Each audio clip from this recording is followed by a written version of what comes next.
할렐루야. 오늘 말씀과 함께하는 수요 예배 주님 앞에 나아가시는 모든 성도님들에게 하나님의 크신 은혜와 축복이 함께 하시기를 소망합니다. 오늘 로마서 3장 19절에서 31절까지 말씀을 통해서 우리 함께 은혜를 나누도록 하겠습니다. 함께 설교 말씀 봉독하겠습니다. 우리가 알거니와 무릇 율법이 말하는 바는 율법 아래에 있는 자들에게 말하는 것이니 이는 모든 입을 막고 온 세상으로 하나님의 심판 아래에 있게 하려 함이라. 그러므로 율법의 행위로 그의 앞에 의롭다 하심을 얻을 육체가 없나니 율법으로는 죄를 깨달음이라. 이제는 율법 외에 하나님의 한 의가 나타났으니 율법과 선지자들에게 증거를 받은 것이라. 곧 예수 그리스도를 믿음으로 말미암아 모든 믿는 자에게 미치는 하나님의 의니 차별이 없느니라.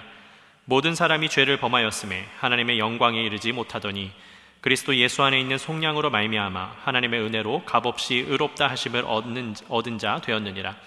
이 예수를 하나님이 그의 피로써 믿음으로 말미암는 화목제물로 세우셨으니 이는 하나님께서 길이 참으시는 중에 전에 지은 죄를 간과하심으로 자기의 의로우심을 나타내려 하심이니 곧 이때에 자기의 의로우심을 나타내사 자기도 의로우시며 또한 예수 믿는 자를 의롭다 하려 하심이라.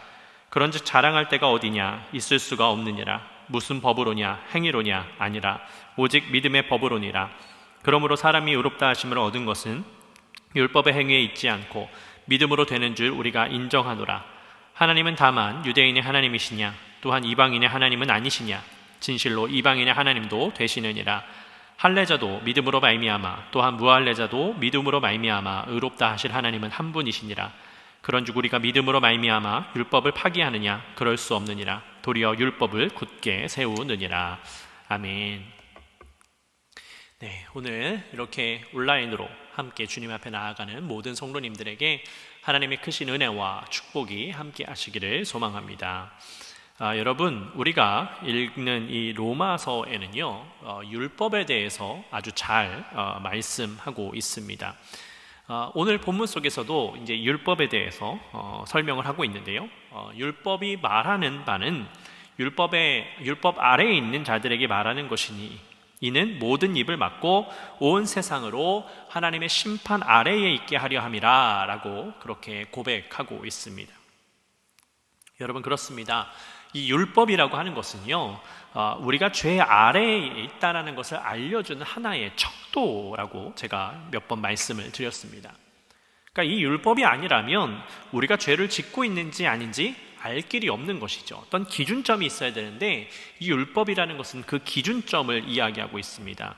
그런데 이 율법이 있음으로 말미암아 우리가 그래서 죄 아래에 있다라는 것을 깨달을 수 있다라는 것이지요. 그렇기 때문에 유대인들이요, 계속해서 이 율법을 잘 지키려고 하는 그런 노력을 하게 되었던 것입니다. 이 율법을 지키면 하나님의 뜻을 이루는 것이라고 그들은 생각을 했고, 그렇다면 그들이 율법을 잘 지켜서 하나님의 뜻을 온전히 따른다면 하나님의 심판을 면할 수 있다라고 그들이 그렇게 생각을 했던 것입니다. 그런데 그 율법이라는 것이 인간이 지킬 수 있는 것도 있기는 하지만 여러분, 지키지 못할 것들도 참 많이 있었습니다.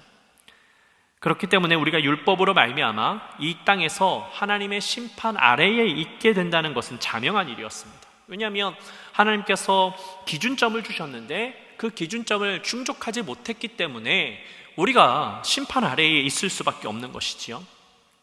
그런데 그럼에도 불구하고 많은 유대인들은 율법의 행위로 말미암아 자기가 의롭게 된다라고 생각을 했던 겁니다. 그래서 어떻게든 자신을 뽐내려고 하는 것으로 율법을 활용하려고 하는 자들이 많았습니다.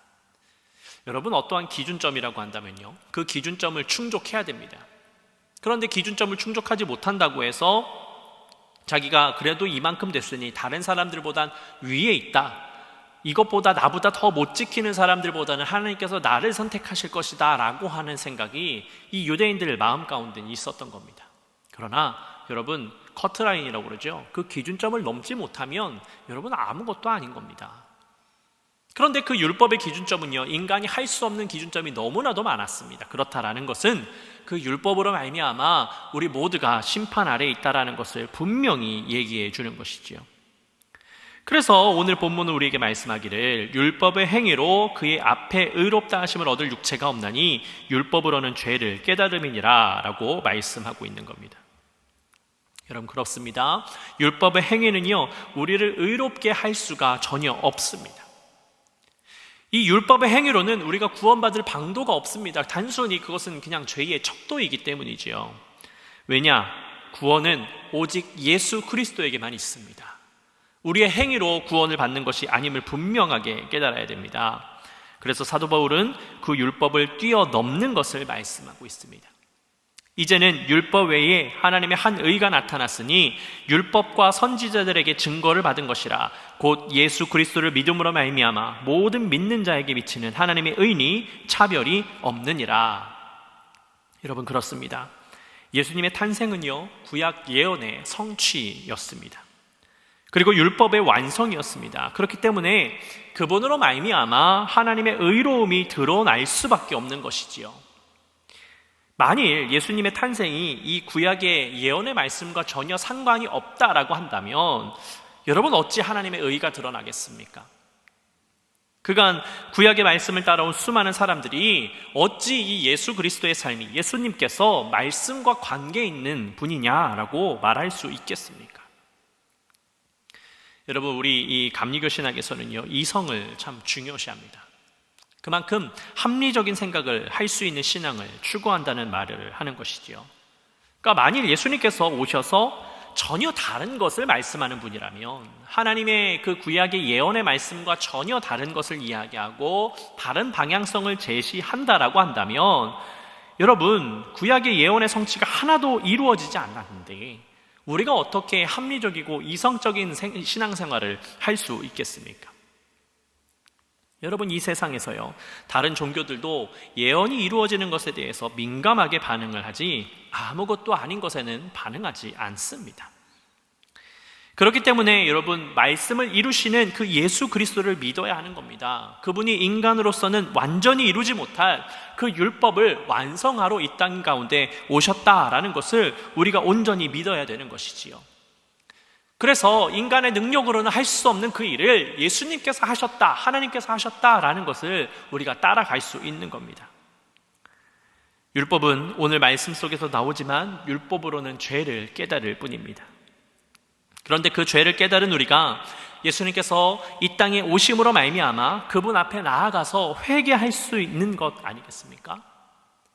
만일 이 땅에서 자신의 죄를 깨닫고도 돌이키지 않는다라고 한다면 우리가 죄를 돌이키지 않으면 그것은 심판의 길을 걸을 수밖에 없는 것입니다. 왜냐하면 그 율법이 우리에게 죄가 있다라고 말해주고 있기 때문이지요. 그러나 우리가 그 율법으로 말미암아 내가 온전히 죄가 있다라는 것을 깨닫고 그리고 난 다음에 예수님 앞으로 나아간다면 그 예수님께서 우리의 죄를 용서해 주신다라고 말씀하고 있습니다. 왜냐하면 그 예수 그리스도께서는 의로우신 분이시기 때문에 어떠한 차별도 없으시기 때문입니다. 그래서 그분은 우리가 어떠한 죄를 지었건 어떤 사람이었건 그것과는 상관없이 우리가 예수님 앞에 나아가면 우리의 모든 죄악을 다 용서해 주시는 것입니다.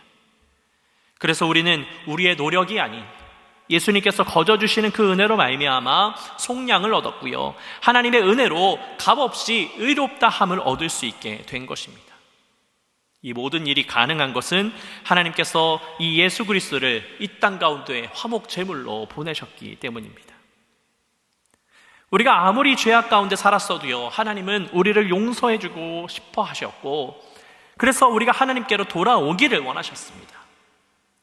그렇기 때문에 예수 그리스도를 이 땅 가운데 보내셨고요, 그분을 믿음으로 말미암아 우리가 온전히 하나님의 자녀가 되고 율법으로 말미암아 우리가 죄인으로서 살아가지만 그 예수 그리스도로 말미암아 죄인된 우리가 정결하게 되는 그 심판을 면하게 되는 그런 은혜가 있게 된다는 겁니다. 여러분 그렇게 본다면 우리가 이 크리스마스를 기다리는 이때에 우리는 더욱 경건함으로 이 시간을 보내야 하는 것은 아닌가라는 생각이 듭니다. 저는 가끔요 이 부활절에는 오히려 기쁘고요 성탄절에는 오히려 슬픈 그런 감정을 느낄 때가 있습니다. 오히려 반대가 되어야 되죠. 부활절 때는 좀 슬퍼하고 성탄절 때는 기뻐해야 되는데 저는 반대로 생각할 때가 종종 있습니다. 부활절에는 예수님께서 하나님의 뜻을 이루시고 우리에게 그 구원의 길을 열어주셨기 때문에 오히려 더 감사할 수 있는 그러한 시간을 보냅니다. 근데 반면에 이 기뻐해야 할 이 성탄의 시즌에는요, 이 땅에 태어나시는 그 아기 예수님께서 무엇을 하러 오신 겁니까? 죽기 위해서 오신 겁니다. 그러니까 그 아기 예수님께서, 너무나도 아름다운 그 아기 예수님께서 이 땅에 오셨는데 그분의 목적이, 삶의 목적이 죽기 위함이라는 것이 참 제 마음 가운데에 슬프게 생각될 때가 많이 있었습니다. 여러분, 이 세상 어디에도요, 죽기 위해서 이 땅에 태어나는 존재는 없습니다. 다 목적을 가지고 태어나는데 그 목적이 죽기 위해서 태어나는 것은 오직 예수님 한 분뿐이었습니다. 그분은 죽기 위해서 화목제물로 태어나신 것이지요. 그래서 그분이 장성하였을 때 십자가를 지심으로 말미암아 우리가 하나님과 화목해질 수 있는, 우리가 하나님 앞으로 나아갈 수 있는 그 길이 열린 겁니다. 그러니 마냥 기쁘기보다는 슬픈 생각이 들 때가 종종 있었습니다. 여러분, 중요한 것은요, 우리가 하나님을 온전히 믿고 하나님의 뜻을 온전히 깨닫는 데에 있습니다. 슬프거나 기쁘거나 한 것은 두 번째 문제입니다. 여러분들이 저처럼 그렇게 반대로 생각할 수도 있고요, 아니면 평상시처럼 생각하실 수도 있어요. 그것은 중요한 것이 아닙니다. 우리에게 중요한 것은 우리가 하나님 앞에 온전히 나아가는 데 있습니다. 그래서 사도 바울이 고백하기를 우리에게 자신을 자랑할 것이 아니라 오직 예수님만을 자랑해야 한다라고 말씀하고 있습니다. 우리의 행위도 자랑할 수 없고요, 우리가 지키고 살아가는 법도 자랑할 것이 못 됩니다. 우리가 자랑할 수 있는 것은 오직 예수 그리스도 한 분뿐입니다. 사람이 의롭다 하심을 얻는 것은 우리의 행위가 아니라 하나님의 사랑의 선물인 예수 그리스도로부터 이루어지기 때문입니다. 그래서 사도 바울은 또 한 가지 더 고백하기를 하나님이 오직 유대인만의 하나님의 아님을 고백하고 있습니다. 여러분, 사실 유대인들이요, 정말 이 하나님을 온전히 알았더라면 그들이 자신들만 구원받는 존재라고 결단코 고백을 할 수가 없습니다. 우리가 새벽 시간에 이사야 말씀을 보고 있는데 이 이사야 말씀 속에서만 봐도 하나님께서 이방 민족을 얼마나 구원하기를 원하셨는지가 잘 기록이 되어 있습니다. 하나님은요, 심판을 위하여서 이 이방 민족을 사용하셨습니다. 그리고 그들이 온전히 하나님 앞에 돌아와서 끊임없이 하나님과 함께하는 민족이 되기를 분명히 원하셨습니다. 그런데 그들이 우상을 섬기고 하나님을 멀리했기 때문에 그들이 심판을 면하지 못했을 뿐인 겁니다. 그만큼 하나님은 이 이방 사람들도 구원받기를 원하셨던 것이지요. 그래서 여러분, 이 사도 바울은요, 로마의 교인들이 율법에 매여서 유대인화 되었는 것을 원치 않았습니다. 유대인들처럼 자기 자신들만 구원받을 수 있다라고 하는 교만한 마음을 갖기를 원치 아니하고 겸손한 마음으로 주님 앞에 나아오기를 그렇게 원하고 있었던 것이지요. 여러분, 하나님은요, 우리가 무언가를 지켜서 사랑하시는 게 아닙니다. 그저 우리의 존재 자체를 하나님은 사랑하고 계십니다. 우리가 아무것도 아니라고 할지라도 우리가 하나님의 자녀가 되었다라는 것은 여러분, 거부할 수 없는 진리입니다. 그래서요, 주님을 알지 못하는 사람, 하나님을 믿지 않는 사람들도요, 그들은 하나님의 자녀입니다. 그렇기 때문에 우리가 그들에게 전도의 손길을 내밀어야 되는 것이지, 여러분, 다른 목적이 있는 것이 아닙니다. 하나님의 자녀를 하나님의 자녀에 답게 살아갈 수 있도록 그 자리로 다시금 인도해내는 것뿐입니다. 여러분, 여전히 이 우리나라가 남북으로 갈라져 있지요. 그래서 여전히 이 이산 가족이 있는 것이 현실입니다. 그런데 얼마 전에 뉴스를 보니까요, 이 미국의 하원 의원인데 이 이산 가족을 다시 만나게 해주는 그러한 법을 발언했다라는 것을 보게 되었습니다. 전혀 하등 상관이 없는 미국 사람인데 오히려 한국인들이 그렇게 만나야 되는 법을 발언한 겁니다. 왜 그럴까요? 그것이 이치 때문입니다. 그 핏줄로 맺어진 그것은요, 끊을 수 없기 때문에 그도 그렇게 그것을 알았기 때문에 전혀 상관없는 미국 사람이지만 그 일을 돕고자 했던 것이죠. 여러분, 마찬가지입니다. 우리 모두는요, 이 땅에 태어난 모두는 다 하나님의 자녀입니다. 그런데 그들이 하나님을 믿느냐 믿지 않느냐의 차이일 뿐입니다. 중요한 것은 우리가 먼저 믿는 사람으로서 그들을 하나님을 아는 자리로, 하나님을 믿을 수 있는 자리로 인도해내는 역할을 해야 되는 것이지요. 여러분, 이 크리스마스 시즌이 단순하게 우리가 세상 가운데 기쁨을 누리는 것으로 끝나는 것이 아니라 우리가 예수 그리스도를 온전히 알고 하나님의 뜻을 온전히 깨달아서 하나님 앞으로 더욱더 나아갈 수 있는 그 기쁨의 자리가 되어야 되지, 세상 사람들이 그냥 먹고 마시고 즐기는 시간으로 끝나서는 결단코 안 될 것입니다. 여러분, 그것을 우리에게 하나님께서 말씀해 주고 있습니다. 우리가 형식적인 것에 얽매여서 살아가지 않게 하시고, 우리가 정말로 하나님의 말씀을 충실히 지키면서 다른 이들에게 복음을 선포하며 살아가라고, 정말 복음을 얻은 자로서, 그 구원을 얻은 자로서 자유롭게 살아가라고 우리에게 말씀해 주고 있는 것입니다. 여러분, 오늘 함께 예배하는 모든 분들이 하나님의 그 사랑 가운데 거하기를 소망합니다. 값없이 주신 그 하나님의 사랑을 우리가 감사하면서, 우리가 나만 그 사랑을 누리고 끝나는 것이 아니라 다른 사람들에게 그 사랑을 전파하고 하나님의 자녀로서 다시금 이 자리로 돌아올 수 있도록 그렇게 권면할 수 있는 여러분들의 삶이 되시기를 소망합니다. 그래서 하나님의 말씀 가운데 거하시고 하나님의 뜻으로 말미암아 날마다 승리하시는 여러분들의 삶이 되시기를 예수 그리스도의 이름으로 축복합니다. 함께 기도하겠습니다. 사랑의 아버지 하나님, 감사를 드립니다. 주님께서 우리를 붙잡아 주시고 인도해 주셔서 오늘 이렇게 수요 예배 가운데 나아가게 하시고 말씀으로 회복될 수 있는 시간을 주시니 감사합니다. 주님, 그렇습니다. 우리는 하나님의 자녀입니다. 하나님의 자녀로서 이 땅 가운데 온전히 살아가게 해 주시고, 율법으로 말미암아 우리의 연약함을 깨닫고 예수 그리스도만이 우리의 구원이시고 예수 그리스도만이 우리의 전부라는 것을 날마다 고백하면서 하나님 앞에 나아갈 수 있도록 인도하여 주시옵소서. 그래서 이 성탄의 계절 가운데에 그 예수 그리스도의 사랑을 다른 이들에게 전파하게 하여 주시고, 믿지 않는 자들이 하나님의 자녀로서 회복되어지는 그 은혜가 있도록 우리를 사용하시고 인도하여 주시옵소서. 주님께서 우리를 붙잡아 주시고 그렇게 사용하여 주실 것을 믿사오며 사랑이 많으신 예수 그리스도의 이름으로 감사하며 기도드렸습니다. 아멘. 하늘에 계신 우리 아버지여, 이름이 거룩히 여김을 받으시오며 나라의 임하옵시며 뜻이 하늘에서 이룬 것 같이 땅에서도 이루어지이다. 오늘날 우리에게 일용할 양식을 주옵시고, 우리가 우리에게 죄 지은 자를 사하여 준 것 같이 우리의 죄를 사하여 주옵시고, 우리를 시험에 들게 하지 마옵시고 다만 악에서 구하옵소서. 대개 나라와 권세와 영광이 아버지께 영원히 있사옵나이다. 아멘.